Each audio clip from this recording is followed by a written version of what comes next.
Hi guys, welcome back to Wooden Talk. It's me again. It's Sunday, so I've had my Sunday clean-up, as you can see. And also behind me, you'll also see that my Mighty Saw station is coming on. I'm going to post a video about that in the next week or so, all the joinery and stuff. I know I did the cut list and all that business, but I will post a video about the joinery very shortly. I'm just doing a quick one, 2 or 3 minutes, just as an update on my Benchdog's Ultra MFT. I know this is fairly common sense, but I've been trying different things, and I just want to show you what I've done. So if you watch my first video, you'll know I bought the Valchromat package for the actual MFT. I bought the Medite extension, and I also have the 1200 fence and the quad hinge, which I'm enjoying using and is absolutely terrific. However, as we all know, Traxor users, everything that is, let's say, your good cut is on the left hand side of the blade.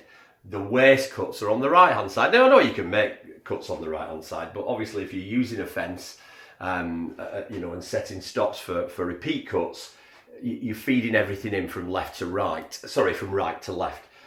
So as you can see in the background, I've been using my I've just got a roller stand, but if you've got, as you know, I've been cutting 2.4 long sheets into strips, rip cuts, and then doing my cross cuts on here. So you've always got 2.5 meters hanging off the end of the table. So it seems a bit daft to do it this way around. However, as I say, I've got the 1200 fence, and what I didn't want it to do is hang off the end of the table. So you're kind of stuck with whichever way you want to do it. So I've come up with a solution, and I'm just going to do that now, and then I'm going to come back to you in 2 minutes, show you what it is and explain why I've done it.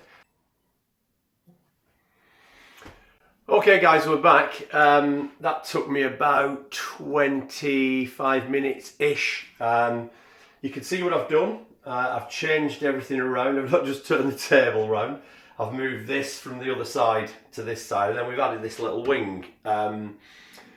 They're not full width, and they were, I think, primarily designed to go on the outside here.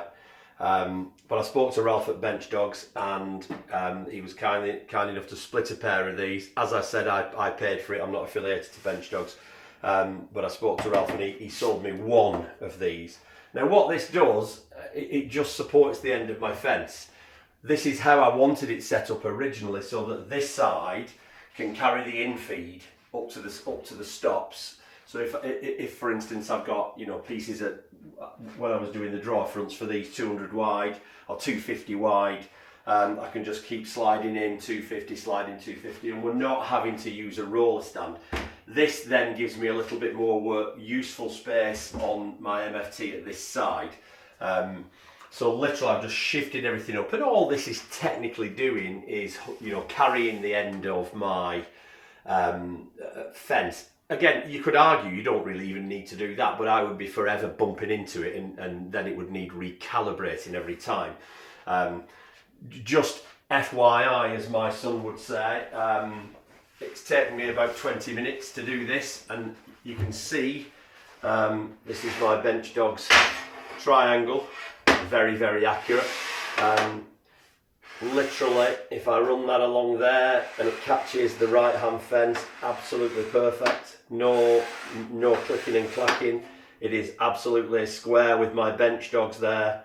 And I throw that out of the way and drop my fence down, or my rail down, straight to there. And you can see I've got the pins in and there, and we are absolutely spot on. There is no movement. It did click then, but it's because I pushed the fence down. But yeah, there's no movement in that. So that's literally a 20-minute setup on this, and it's done. I've left my playing cards there. Very handy to have around playing cards for shimming. Obviously my little table on the end is a Valchromat top. This is Medite. And I think if you watch my first video, I explained that because Valchromat's thicker than Medite, it's not rocket science. When I ordered these, there was a lip, so I've just been tuning this one so there's no lip, and I've put UPVC packers in, but when you have to split a millimetre playing cards are very handy. So I've also used those to level my chop saw in my mitre saw station, but more about that later.